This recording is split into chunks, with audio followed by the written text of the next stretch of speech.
Agora mesmo, uma pessoa está sendo brutalmente assassinada por um assassino sem rosto e muito mais poderoso do que eu ou você que está assistindo esse vídeo. Ele pode ter deixado pistas na sua gaveta ou armário, ou mesmo em alguém que você conhece, mas isso não importa, pelo menos agora. O mundo inteiro é a cena do crime, e mesmo assim nós ignoramos a sua presença ou tampouco nos incomodamos com ela. Nesse vídeo eu te conto como a Pfizer deixou uma trilha de corpos em seu caminho para o sucesso ou para as prateleiras da farmácia mais perto de você.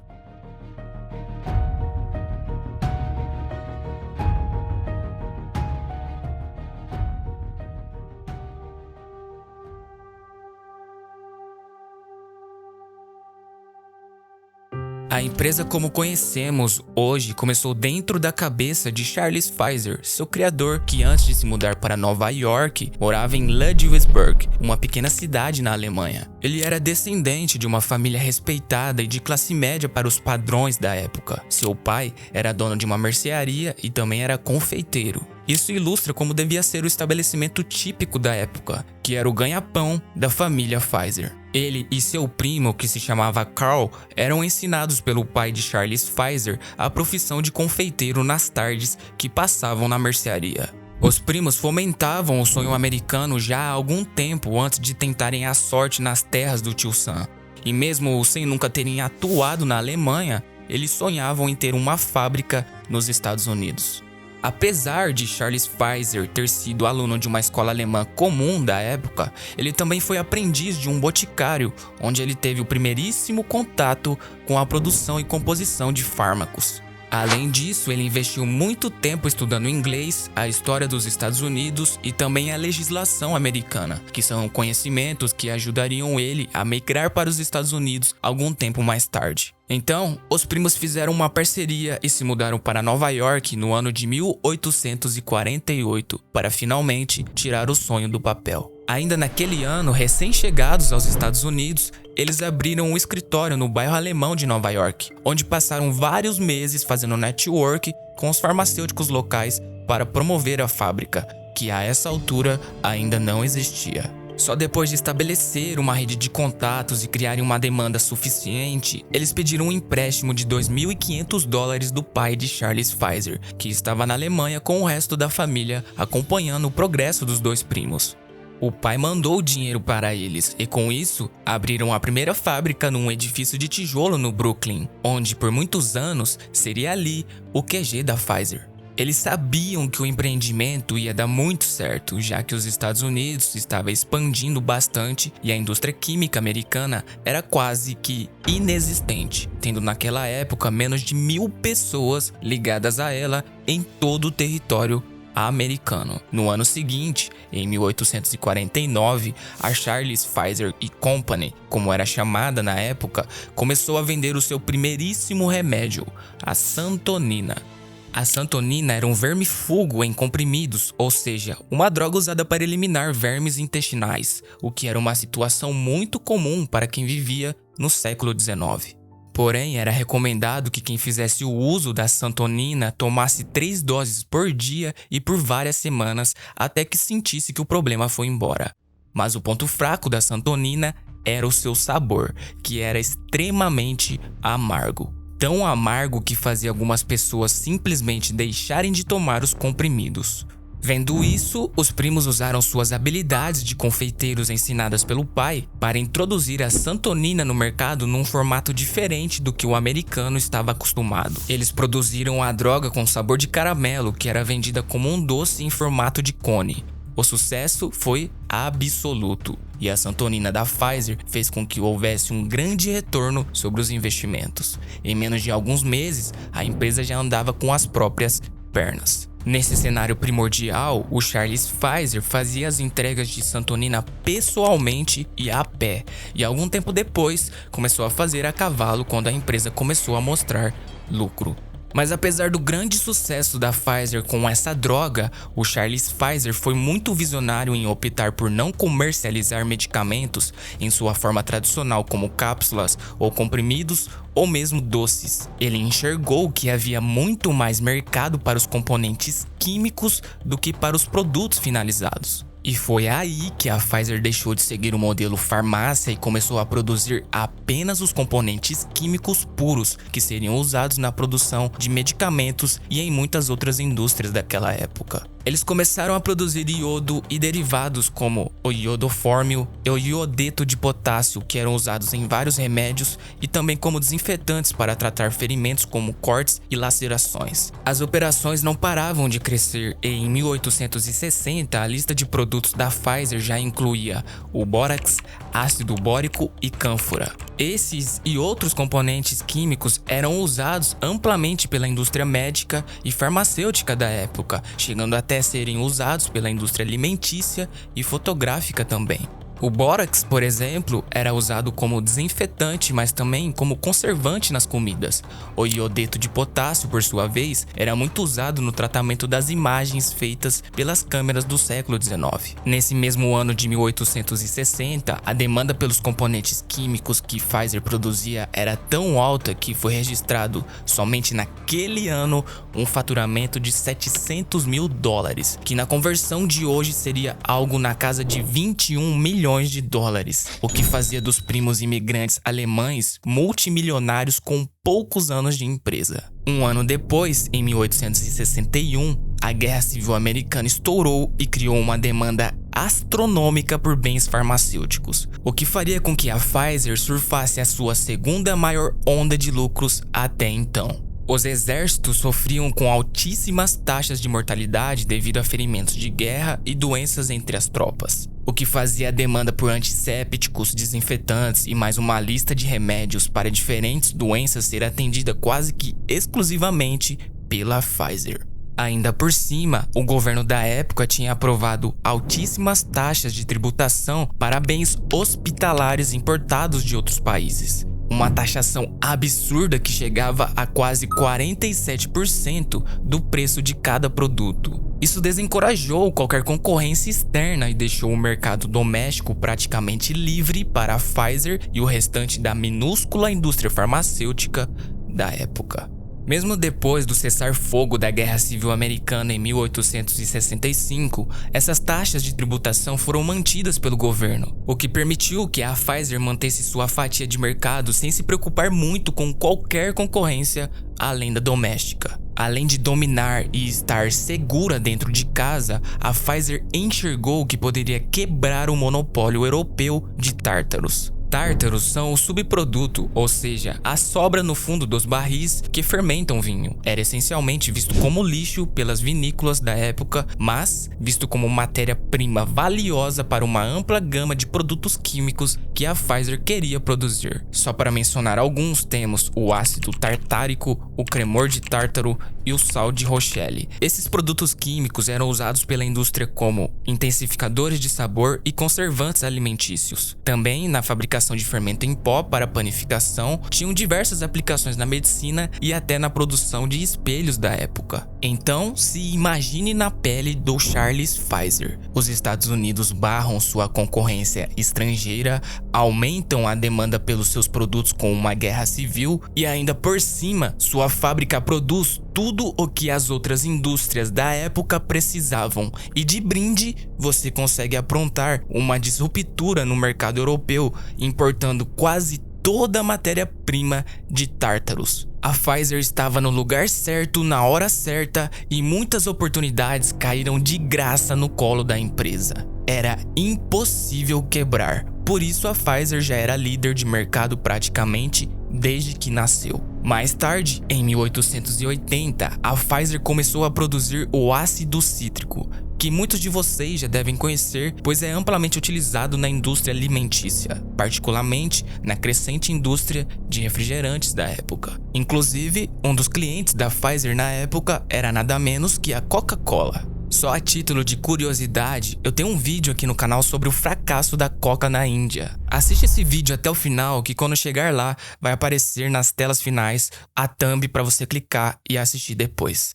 Voltando para o vídeo, produzir o ácido cítrico nesse contexto ainda era um problema, já que nessa época ele ainda era obtido sendo isolado de frutas como o limão e a lima, que a Pfizer importava da Europa junto com os tártaros, mais precisamente da Itália e Sicília. Alguns anos mais tarde, a Primeira Guerra Mundial causou uma escassez nas importações dessas frutas, o que praticamente obrigou a Pfizer a dar seus pulos para continuar atendendo seus clientes, que cada vez mais cresciam e com isso a demanda por ácido cítrico também. Nesse contexto, entra James Curry, um químico especializado em alimentos que foi contratado para descobrir uma maneira mais eficiente de produzir o ácido cítrico. Ele sabia que poderia produzir o ácido cítrico sem limões ou limas, o que deixaria o método de usar essas frutas como matéria-prima defasado. James sabia que se expusesse o fungo Aspergillus niger ao açúcar, ele iria fermentar e aquilo se tornaria o tão buscado ácido cítrico. Provavelmente você deve ter uma cebola aí na sua cozinha e há grandes chances de ela ter algumas manchas pretas. Essas manchas provavelmente são do Aspergillus niger. De início, não era nada fácil obter o ácido cítrico assim. A fermentação era feita em superfícies planas, literalmente bandejas de metal. Mas era um processo muito instável, já que diversas variáveis eram quase que incontroláveis, como por exemplo, a qualidade dos esporos do fungo, a pureza das culturas, a contaminação pelo ar ou meio, umidade, a temperatura e por aí vai. São fatores que faziam essa produção frustrante demais para os químicos da Pfizer. Mesmo assim, o método continuou a ser aperfeiçoado e em 1919, a Pfizer deu início ao programa SUSIAC, um programa de pesquisa e desenvolvimento que visava a produção de ácido cítrico, que acabou se provando um verdadeiro sucesso, já que na década de 20, o preço do quilo de ácido cítrico caiu de $2,55 para apenas 40 centavos, e você provavelmente já consegue imaginar o que a Coca-Cola e demais empresas da época fizeram quando receberam essa notícia. Com a pesquisa e desenvolvimento do programa SUSIAC, eventualmente a Pfizer começou a usar tanques para fazer o processo de fermentação desses e outros produtos como o ácido glucônico, ácido ascórbil, a famosa vitamina C e vários outros produtos em demanda. Na década de 1940, esses avanços tecnológicos no campo da fermentação em tanques se provaram cruciais durante a Segunda Guerra Mundial, quando o governo dos Estados Unidos desafiou a indústria farmacêutica americana a produzir penicilina em massa para ajudar os soldados. Apesar de a penicilina ter sido descoberta mais ou menos há uma década atrás, em 1928, pelo Dr. Alexander Fleming, na Inglaterra, ela não era muito mais do que uma curiosidade de laboratório, já que até então não havia nenhum método para produzir em massa ou mesmo comercializá-la. Tampouco poderia ser produzida na própria Inglaterra da década de 40, já que sua economia estava enfraquecida pela guerra. Então, essa tarefa foi delegada por Winston Churchill entre os aliados, e por fim, os Estados Unidos aceitou a missão. E obedecendo ao apelo dos Estados Unidos, cada empresa da época escolheu seu próprio método para tentar produzir a penicilina em massa, e por sua vez, a Pfizer escolheu a fermentação, que era justamente o método que ela já vinha aperfeiçoando há pelo menos 20 anos com o programa SUSIAC do ácido cítrico. Inicialmente, a equipe de pesquisa encarregada da penicilina, liderada por James Kane, usou bandejas metálicas, assim como eram usadas para produzir o ácido cítrico quando o programa SUSIAC estava em seus primeiros dias. No entanto, esse método era ineficiente para a produção em larga escala e inclusive mostrou a mesma invariabilidade de anteriormente, já que a contaminação se fez um problema frequente também na produção de penicilina. Então Jasper sugeriu uma abordagem diferente, mas já conhecida pela Pfizer: fermentar em tanques, assim como já era testado e aprovado na produção do ácido cítrico. Isso representava um risco enorme para a Pfizer no contexto da Segunda Guerra. As matérias-primas eram escassas, o que significa que a companhia não poderia simplesmente comprar novos tanques, pois eles eram feitos de metais reservados à indústria bélica. Além disso, se sabia tão pouco sobre a penicilina naquela época que ela era chamada de a droga milagrosa pela mídia e laboratórios. Industrial monument to the miracle drug. Mass production penicillin plant at Terre Haute, Indiana, one of many where the life-saving medicine is now being manufactured wholesale. abandonar a produção de ácido cítrico, que era o produto que colocava dinheiro no bolso da Pfizer, para então começar a produzir uma droga pouco estudada e que, além disso, apresentava uma produção complicada e arriscada, era um verdadeiro tiro no escuro.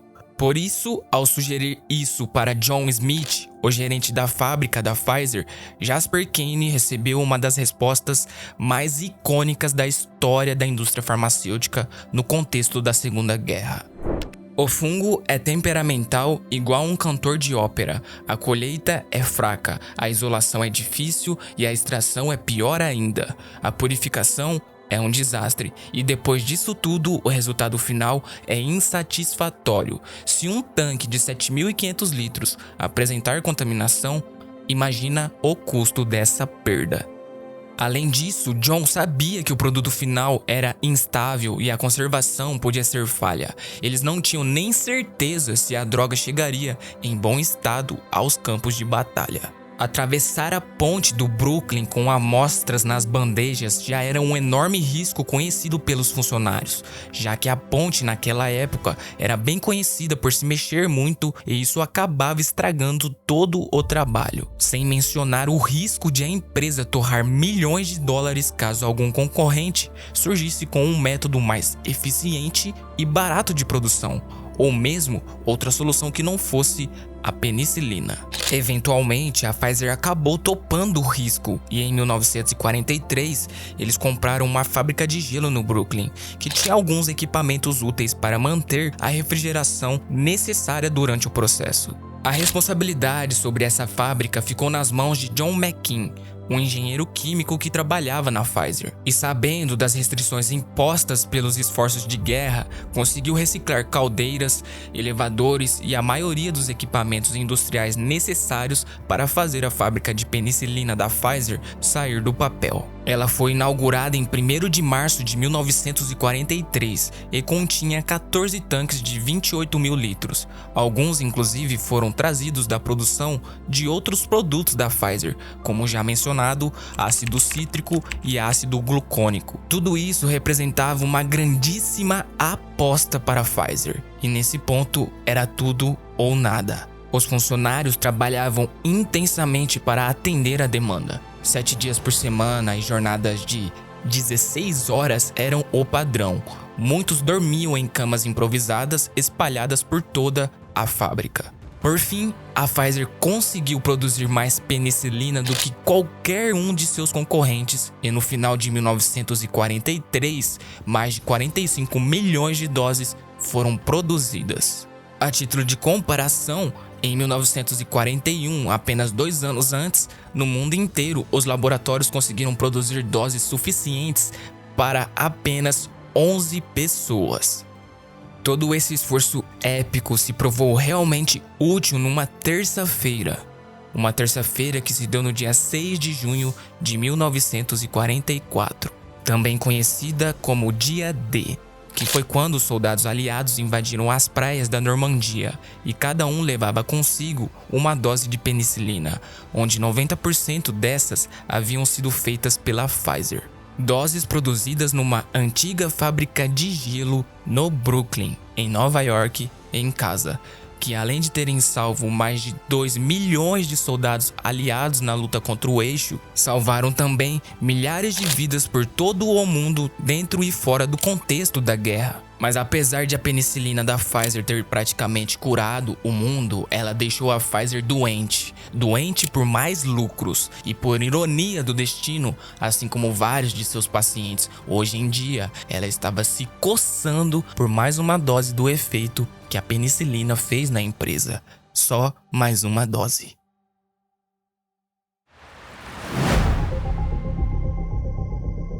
Até aqui, nada demais. Vimos uma empresa fundada por 2 imigrantes alemães que se desenvolveu ao longo dos anos e que pegou vários ventos a favor do seu progresso ao longo dessa evolução.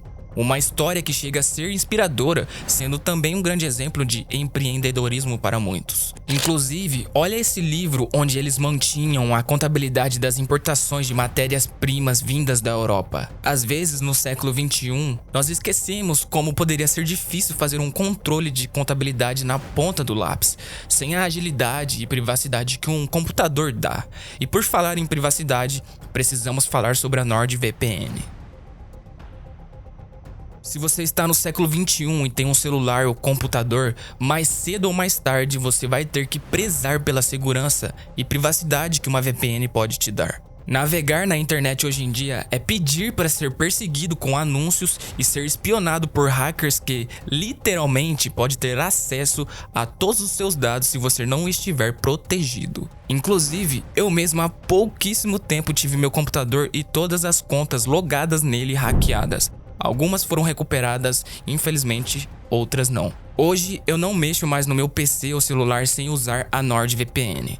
Ela basicamente funciona como um túnel seguro e impenetrável entre o seu computador ou dispositivo a qualquer site que você estiver navegando na internet. Todos os dados, até mesmo de um Wi-Fi de rede pública, são criptografados e protegidos de ataques de alguém mal intencionado. Uma boa VPN também te permite acessar conteúdos exclusivos que não estão disponíveis no seu país. Então, com apenas um clique, é como se você pegasse um avião e se transportasse a qualquer país do mundo. Seu IP é alterado e todo o conteúdo, um filme exclusivo da Netflix norte-americana, por exemplo, fica liberado para você assistir. É por isso que apresento a vocês uma das melhores VPNs do mundo, a NordVPN. Chega de ser perseguido com anúncios, rastreadores e malwares. Com o meu cupom VISIONÁRIO você terá uma oferta exclusiva no plano de 2 anos com 1 mês a mais grátis. Então clique no primeiro link na descrição ou simplesmente acesse nordvpn.com/visionário e garanta a proteção de até 6 dispositivos simultaneamente o quanto antes. Além de 1 mês a mais de graça, você também terá 30 dias de garantia para pedir reembolso. Já passou da hora de você sair do time de bilhões de pessoas que acessam a internet desprotegido e vir pro time de 14 milhões de usuários no mundo inteiro que possuem sua privacidade protegida com a NordVPN.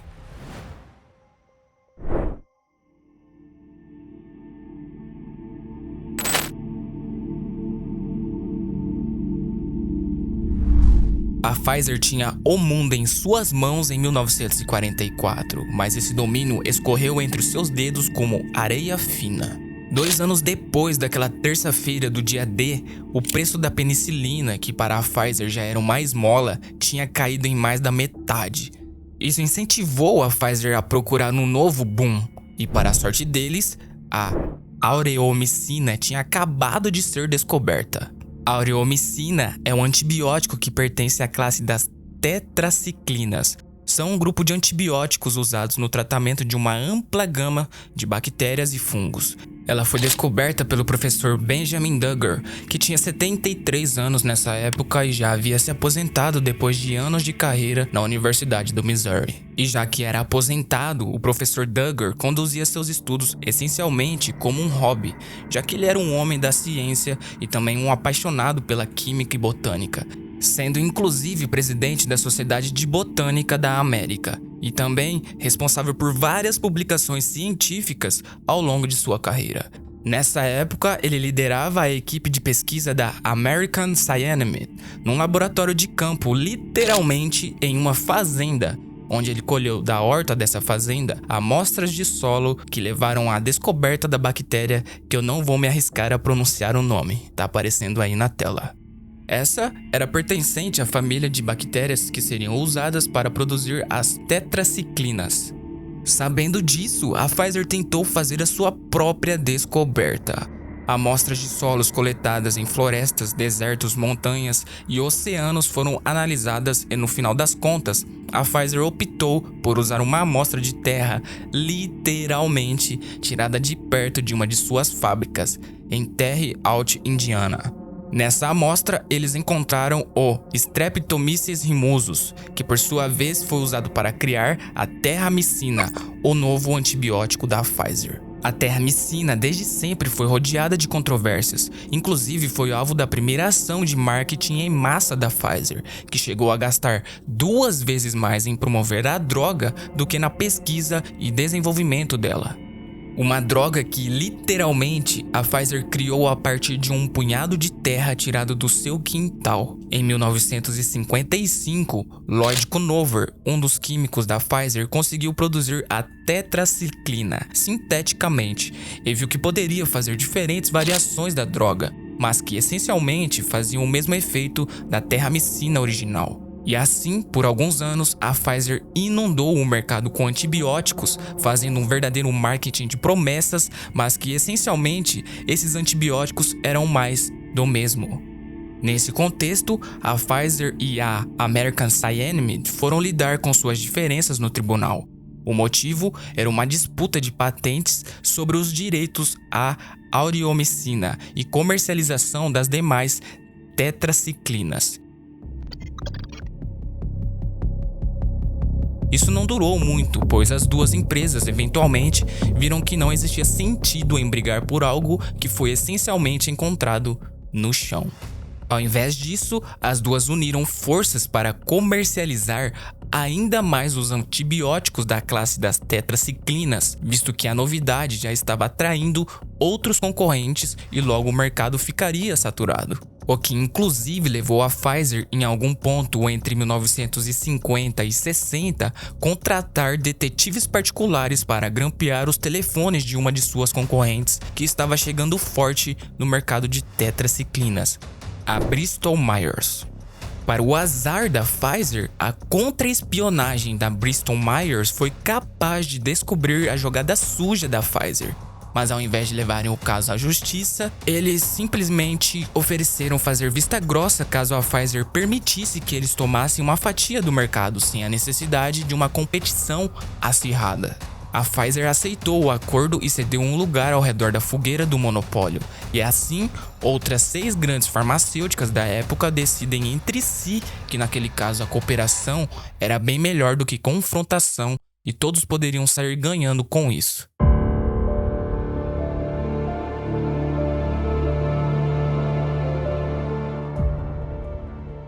Com a quadrilha formada, surge o monopólio sobre as tetraciclinas, o que por si só já não era o suficiente para elas, já que os preços de antibióticos era controlado artificialmente numa espécie de mercado fantoche criado entre elas, onde todo mundo concordou em aumentar os preços deliberadamente e simular uma concorrência de preços.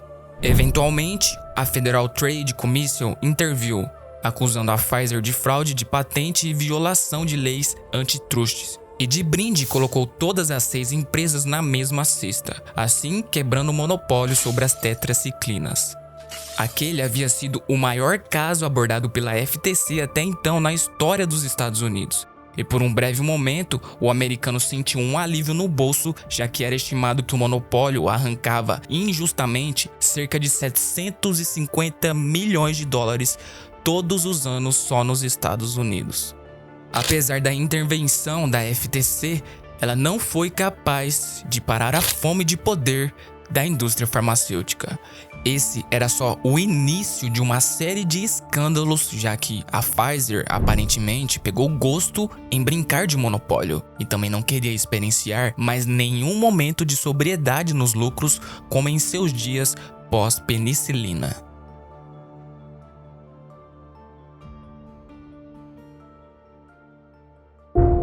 Em 1996. Antes de a notícia sobre sua morte se espalhar, seu verdadeiro nome foi trocado por números: Paciente 0069. Ela tinha 10 anos de idade e pesava apenas 18 quilos.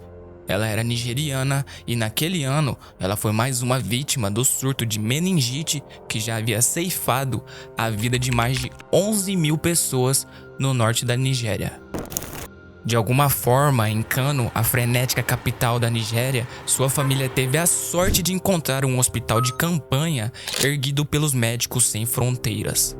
Um outro hospital de campanha erguido ao lado era vizinho, mas esse era da Pfizer. A Pfizer estava ali há menos de uma semana, se aproveitando da situação para conduzir experimentos em crianças com sua nova droga experimental, a trovafloxacina, com o nome comercial de Trovan. Os experimentos em adultos já haviam acontecido nos Estados Unidos e demonstraram uma série de efeitos colaterais, mas após isso, eles não conseguiram voluntários que fossem crianças. No acampamento dos Médicos Sem Fronteiras, o tratamento era feito com o cloranfenicol, testado e aprovado pela OMS no tratamento de meningite. Mas de alguma forma, ela foi atendida no acampamento da Pfizer e nunca sequer viu 1 miligrama de cloranfenicol. Ao invés disso, ela foi submetida a doses constantes da trovafloxacina da Pfizer.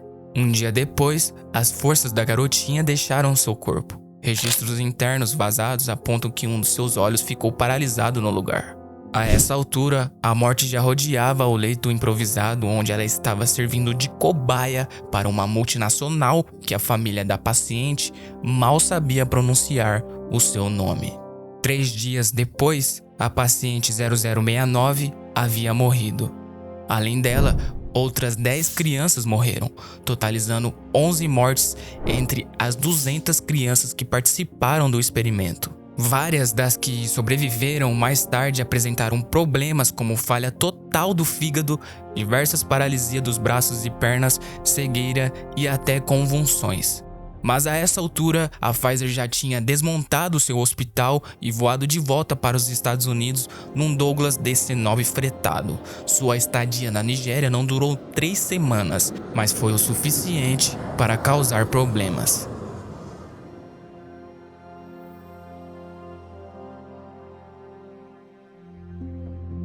Esse ocorrido faz parte de uma das denúncias que o Dr. Peter expõe no livro Medicamentos Mortais e Crime Organizado, onde ele compara não só a Pfizer, como as outras gigantes farmacêuticas, a máfias do crime organizado.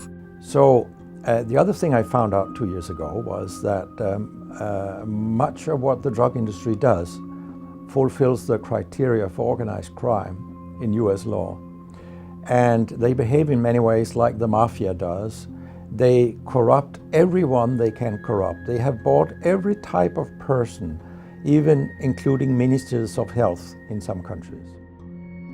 Além desse episódio na Nigéria, temos vários outros que mostram como essas gigantes farmacêuticas foram pegas em flagrante nos cantos mais escuros dos países de terceiro mundo, conduzindo experimentos em humanos de maneira ilegal ou mesmo beirando a ilegalidade. Muitas vezes, esses experimentos são conduzidos em minorias e pessoas em situação de vulnerabilidade social. O critério de seleção é sistemático e prioriza justamente os lugares e pessoas onde os olhos do mundo não estão apontados. Indo além desse episódio, o Dr. Peter também expõe como a indústria farmacêutica corrompeu o sistema de saúde a nível global. In my country, for example, Denmark, we are regarded as having very little corruption, but yet we have thousands of doctors on industry payroll, although we are just 20,000 doctors.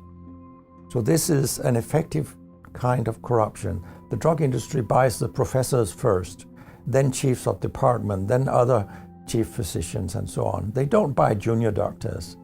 So when several thousands are on industry payroll, it's really, really bad. Em suas denúncias, ele escancara como a Pfizer promoveu ilegalmente a droga Neurontin nos Estados Unidos. Em 2004, a empresa concordou em pagar $430 milhões para encerrar acusações de que promovia de forma fraudulenta esse seu novo medicamento. A Pfizer pagava para que médicos permitissem que os vendedores da Pfizer permanecessem nas salas dos consultórios, muitas vezes disfarçados de estudantes de medicina, para que os pacientes nem desconfiassem. Esses vendedores eram pagos para sugerirem o Neurontin para uma ampla gama de problemas que incluía desde transtorno bipolar a tratamentos independentes a álcool e drogas, sendo inclusive recomendado para dores corriqueiras que poderiam facilmente ser resolvidas com um paracetamol. O Neurotin era recomendado para tudo isso, embora o seu uso tivesse sido aprovado apenas para epilepsia em pacientes que se mostravam resistentes a todos os outros tratamentos considerados mais seguros e eficazes. Ainda segundo o Dr. Peter, nem sempre os pacientes sabiam que os falsos estudantes de medicina eram, na verdade, vendedores da Pfizer, nem mesmo quando algum desses pacientes eram examinados durante as mamografias por esses falsos estudantes. Um executivo da empresa disse, abre aspas, jantares, seminários, consultorias, tudo funciona muito bem, mas não esqueça da conversa individual. É aí que precisamos estar, segurando a mão e sussurrando no ouvido deles, Neurotin para dor, Neurotin para monoterapia, Neurotin para bipolar, Neurotin para tudo. Não quero escutar aquela bobagem de segurança. Fecha aspas. Em alguma dessas reuniões promovidas pela Pfizer, ela recompensava não só os palestrantes, mas também os ouvintes, oferecendo viagens luxuosas para o Havaí, Flórida e outros destinos paradisíacos, tudo com o intuito de corrompê-los para que promovessem o uso do Neurotin. Inclusive, alguns desses médicos eram pagos para emprestar seus nomes a artigos científicos elaborados por escritores fantasmas com o objetivo de mostrar que o Neurotin funcionava para solucionar problemas aos quais seu uso ainda não era provado e muito menos sua eficácia comprovada. A Pfizer então teria construído um verdadeiro teatro em cima do Neurotin, se aproveitando também de toda a educação médica falsificada, formando um exército de mentirosos onde cada participante em cada patente era corrupto. Quem pagou o pato nessa história, mais uma vez, foram os pacientes, que foram expostos aos riscos e muitas vezes a danos, sem qualquer garantia de benefício. Muitos, inclusive, morreram de ataques cardíacos, AVC e alguns experienciaram cegueira e danos permanentes ao sistema nervoso. E por essas e muito mais envolvendo o Neurotin, a Pfizer, além da multa, também foi obrigada a assinar um acordo com o Departamento de Justiça americano, que servia como uma espécie de liberdade condicional, onde todas as suas atividades ficaram sob supervisão do governo americano. Mas em 2009, só 5 anos depois, a Pfizer foi responsável pela maior fiança já paga em toda a história dos Estados Unidos, já que foi pega de novo fazendo a mesma coisa que jurou nunca mais fazer no documento assinado com o Departamento de Justiça americano. In a combination civil and criminal settlement, Pfizer has agreed to pay $2.3 billion, the largest healthcare fraud settlement in the history of the Department of Justice. Uma de suas subsidiárias admitiu a culpa e confessou distorcer rótulos com o intuito de fraudar e enganar pacientes, sendo esses rótulos de 4 medicamentos diferentes promovidos ilegalmente pela Pfizer.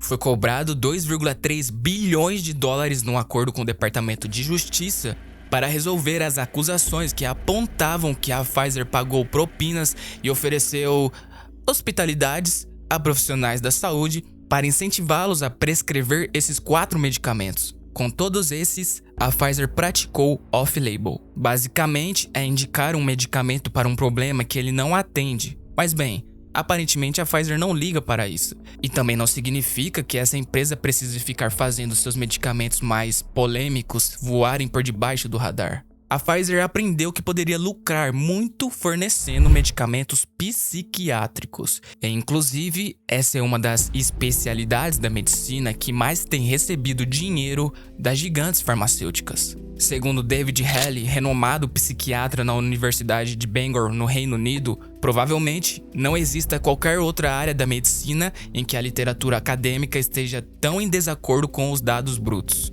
E é nessa zona de dúvidas e incertezas que as pessoas que enfrentam ou não transtornos mentais são inundadas com remédios de eficácia e segurança extremamente duvidosa, fazendo da psiquiatria o paraíso da indústria farmacêutica. Isso acontece porque as definições de transtorno psíquicos são vagas e muito fáceis de serem manipuladas, gerando verdadeiros absurdos. Mas não existe também um movimento da indústria farmacêutica? Também de estimular.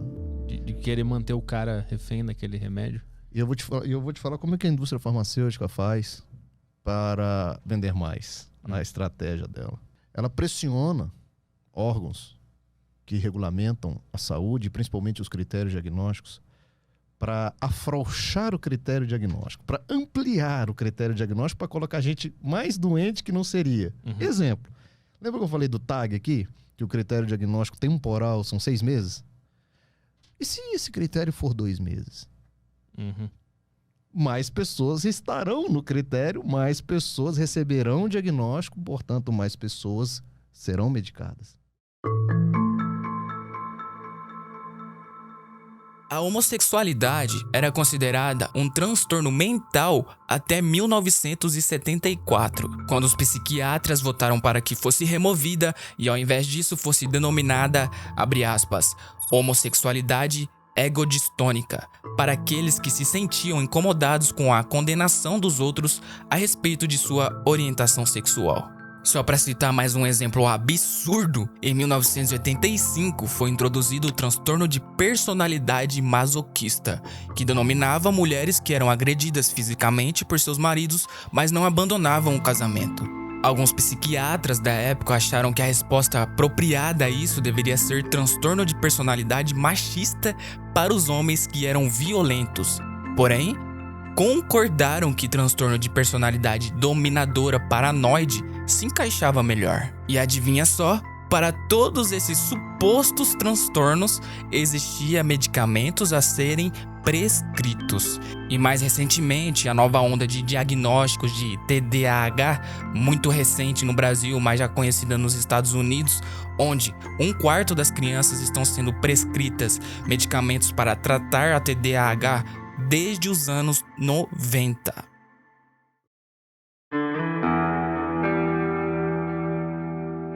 Esse absurdo é a mercantilização de doenças psíquicas, onde nos bastidores da medicina, a indústria farmacêutica tenta empurrar novas doenças no mercado e, além disso, distorce a literatura para que as doenças já conhecidas como depressão e também transtornos de ansiedade sejam diagnosticadas a esmo ou de forma minimamente criteriosa. Essa mercantilização talvez não seja uma realidade no Brasil. Nos Estados Unidos, 650 mil prescrições são feitas todos os dias. Cerca de 20% da população já foi prescrita com algum medicamento. Então sim, na verdade, os estadunidenses e europeus tomam bem mais remédios que os brasileiros. Essas são algumas curiosidades do pré-diagnóstico. Na verdade, o verdadeiro ponto de atenção vem depois que um psiquiatra prescreve seus pacientes com os medicamentos, que muitas das vezes podem ter um efeito catastrófico na vida de uma pessoa. O alprazolam, produzido pela Pfizer sob o nome Xanax, é um medicamento tarja preta da classe dos inibidores seletivos de recaptação de serotonina. Os ISRS são drogas usadas no tratamento dos transtornos de depressão e ansiedade.